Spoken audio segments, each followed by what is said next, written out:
Sometimes the most important calls are the ones you almost say no to.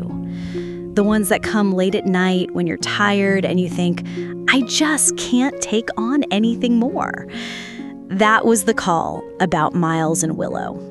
We were told there were 2 orphaned kittens, just days old, with no mother and no place to go.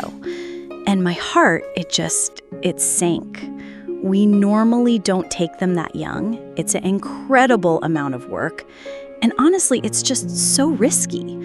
But the alternative was unthinkable. So we said yes. We couldn't turn them away.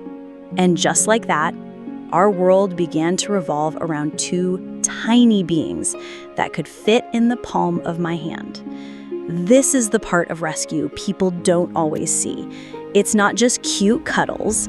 It's a blur of alarm clocks going off every 3 hours, all day, all night.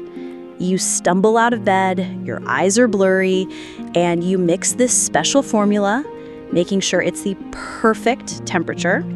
You hold this tiny, fragile body against you, and gently, drop by drop, you syringe feed them.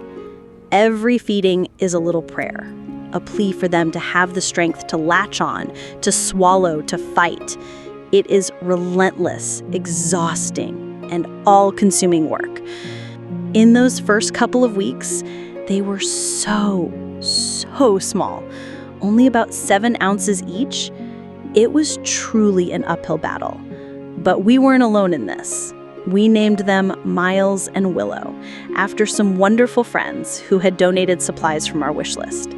That support, even from afar, it feels like a lifeline. And our therapy dog, Winnie, she seemed to understand. She would lay so still, letting them snuggle up against her warm fur, a gentle giant watching over these impossibly small creatures. Seeing her big, calm presence next to their tiny sleeping forms, it was a reminder of the gentleness the world can hold. And then, as they grew stronger, their little personalities started to blossom. And oh, Willow, that girl, she was the queen of what we call air biscuits. You know how cats need their paws on a soft blanket when they're happy? Willow didn't need a blanket. She would be on her back, all 4 paws just paddling in the air, kneading with all her heart. It was the purest expression of contentment I have ever seen. It was like she was kneading happiness into the very air around her. In those moments, all the sleepless nights just melted away. And Miles, he was my little snuggle bug, but his signature move, the ear wiggles. When it was his turn for the bottle, as soon as he'd start nursing, his little ears would just start wiggling uncontrollably. It was the most adorable thing. It was like his whole world narrowed down to that bottle of warm milk, and his little body just couldn't contain the excitement. It's these tiny, quirky things that you fall in love with. The little details that make them not just a kitten, but Miles. They were inseparable, Miles and Willow, a perfect pair. When they weren't eating or sleeping, they were exploring their little world together. They'd have these clumsy wrestling matches that would end with them both tumbling over. And then came the grooming. They would meticulously give each other baths, these tiny pink tongues working so hard. Afterwards, they'd just collapse into a tangled pile of fluff and purrs, often cuddled up with Winnie. We even got them these tiny handmade bibs from a friend to help with the messy feedings. Seeing them in those bibs, they looked like these 2 serious little diners waiting for their meal. It was just perfect. And by the time they hit 4 weeks old, we finally reached a milestone. They could go a little longer between feedings. And let me tell you, getting a 4 or 5 hour stretch of sleep felt like a luxury vacation. The constant high alert pressure started to ease. We could breathe a little easier.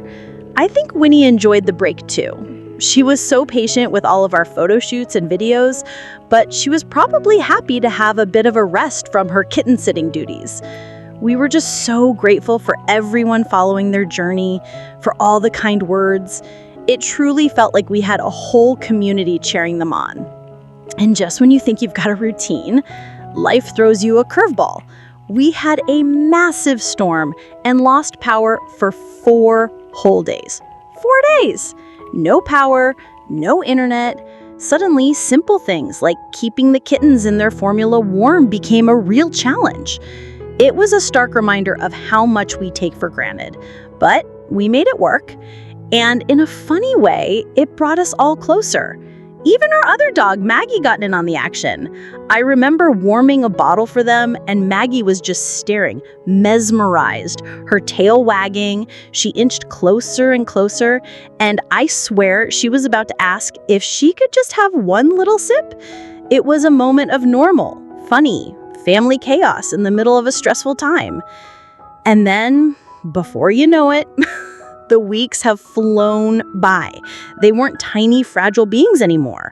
They were rambunctious, confident, healthy kittens, chasing toys and climbing everything. And that's when you know.